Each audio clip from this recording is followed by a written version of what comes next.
Hey there everybody, Eric from Outer Limitless coming at you today on the water with the IKuby E330, and it's really an inflatable kayak. I'm using it like a fishing skiff. I've been building this out, and so far my experience is nothing less than fantastic. I did provide a prior video looking at this in an initial setup, getting it blown up, and just initial impressions.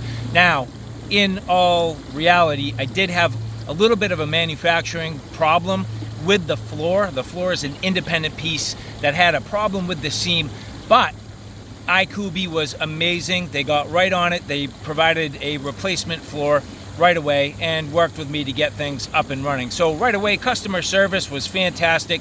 This boat is great, and I'm really excited to bring you through all of the details. Now, before we get too far, I would like to say thank you very much to the people at IKuby who did provide this for review. And if you like what you see here today, do me a favor, take a look in the description box below where you can find all of the relevant links for your own IKuby E330 inflatable PVC boat.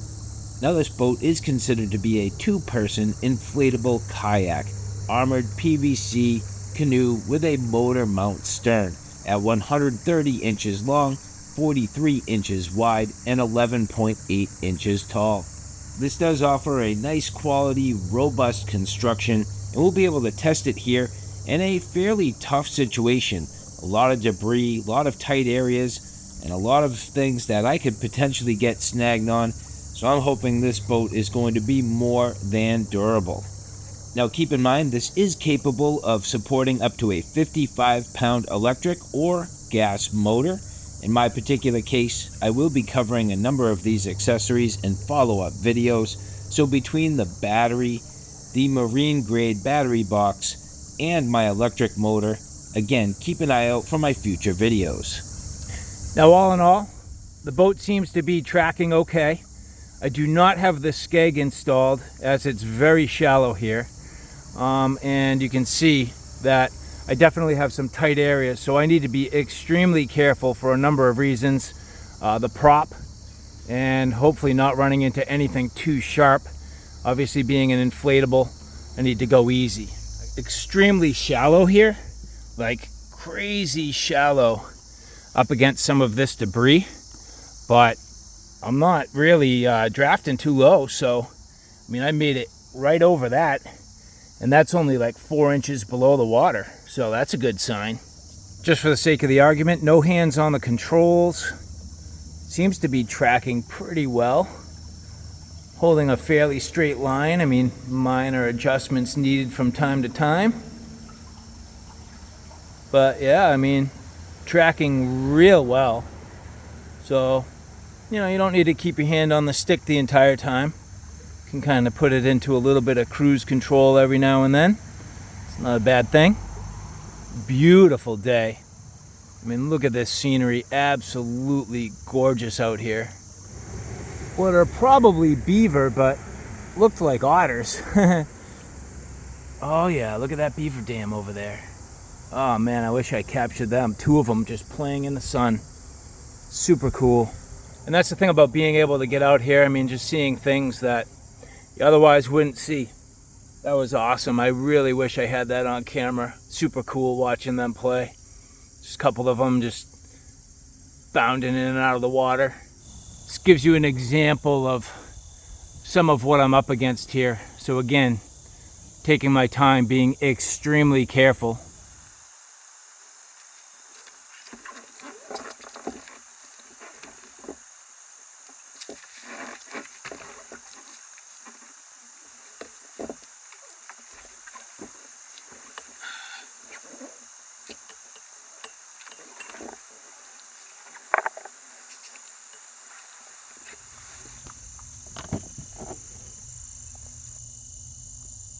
Look at that guy, he don't care. He don't care. He's just hanging out getting some sun. Yeah, definitely got a little bit of a clearance issue there. But I'm through. It's finally getting to some sections with some more open water. And the, I guess setting 5 is pretty good in terms of speed. Obviously it's going to drain the battery the fastest, that goes without saying, but Definitely making some good time. This is going to bog me down hard. Let's see what happens through this stuff. I feel like in 5 it kind of maintains at least a little bit of the ability to shed some of the plant life.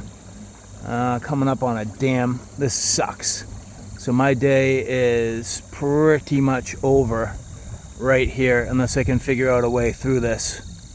Most people probably not expecting to portage their inflatable kayak, but that's what we do around here. You can see beavers definitely taking advantage of this tight spot, making themselves a nice little dam. So I just got to drag this up and over and I'll be on my way.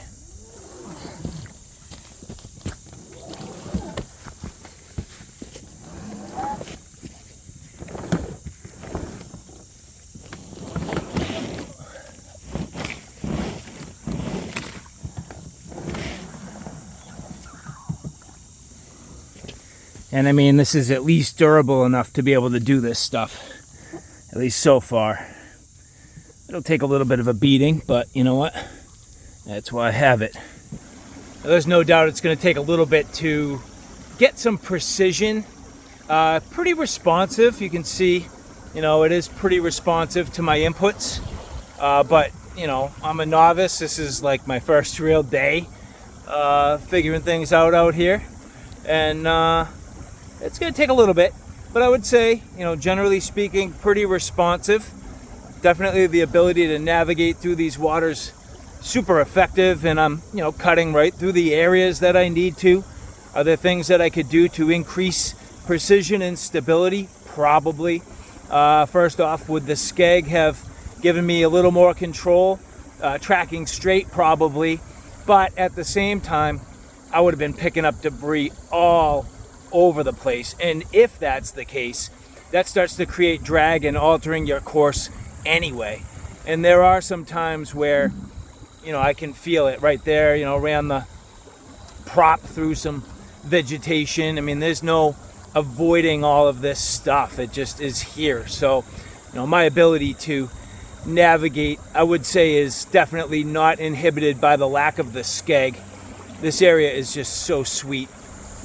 Nice channel, well defined. Hopefully I can avoid the growth through any of this section. Maintain just a little bit of speed here.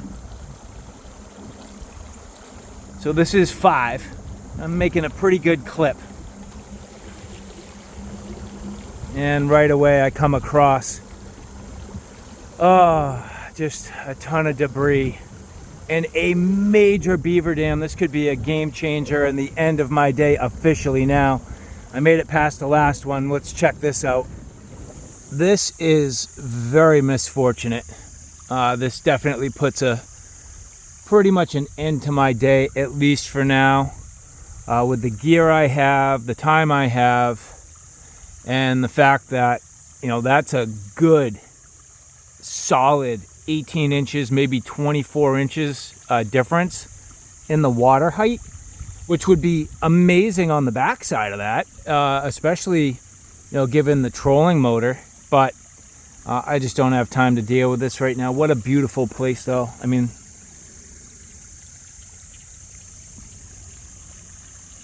birds, turtles, reptiles everywhere.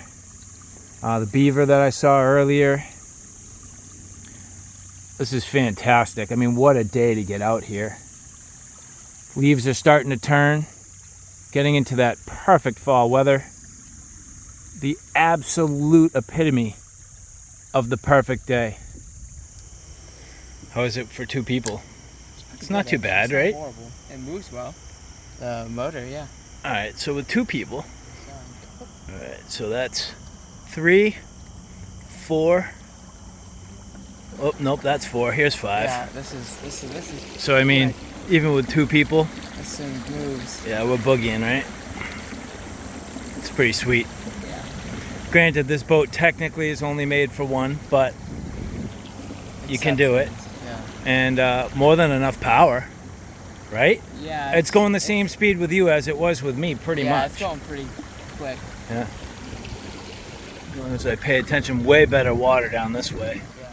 Earlier I was hitting all kinds of garbage. A lot of people stand up in these, so once you get to the point where you can take this out, a lot of people just, you know, stand up. Certainly you could anchor it. This is the stretch of river at the bridge where I do a lot of my flashlight reviews. So if you watch my flashlight channel, you may recognize some of this terrain. We're going back down. Yeah, we'll go back down, and you're gonna have to feel it to where you're not pushing us into the shore, and you're gonna have to navigate around the weeds and stuff, but you'll be all right. And if you get nervous, just put it in neutral, and we'll coast into whatever it is we coast into, and it is what it is, right? Yeah. So if I twist Right. it again, So it you- goes faster. Yes, and you might use the throttle to your advantage in order to make the boat turn a different way or faster or whatever, right? So just feel it out for a minute and try not to drive us into any trees. Would be ideal. Yeah. Nice having the little cargo net here. Now that does work out very well. However, what I can say is the rubber piece is a little funny because a passenger, if you so choose, will have to sit in reverse. And I'm going to beg the question, if this is a one-person skiff, why is there a second seat? And I mean, I guess, you know, you could even as a individual have a couple of different places that you want to sit. But to me, I'd actually prefer maybe not having the rubber here so that somebody could sit in the front and have their feet facing forward a little bit easier. That could be cut out of the way. I probably will not do that because I don't know yet, so I'm gonna feel it out. Maybe I do want a little protection for gear or my ability to keep stuff dry. Maybe I will use this, but I do like the bungee, and I like that I can put items right on top here. That is definitely effective. Even with two people, there's still enough room for some gear. This is a 40 to 60 liter bag. You can see fitting nicely between the pontoons, so that's working out very well. Nice to have some sort of a dry bag in this setup between, you know, just the general water, but also the need to use the paddle from time to time. Certainly the capability for your gear to get wet, so having a nice quality dry bag will go a long way. Couple quick observations. It will be very nice to get a rod holder in here of sorts, and then also a couple of more comfortable chairs. How's the comfort of the seat? Not great. Not great, right? Not to mention, not only is it not very comfortable, but it's actually kind of slick. And so having something that's going to be a more suitable seat long term will go a long way. So at this point now, we've switched back and forth a couple times, and I'd say getting in and out is just really stable on the water, which I think is a great feature. So it makes it super easy to manage and not tip it, which especially with all the gear that we have in this. And so all in all, it is definitely about the perfect width.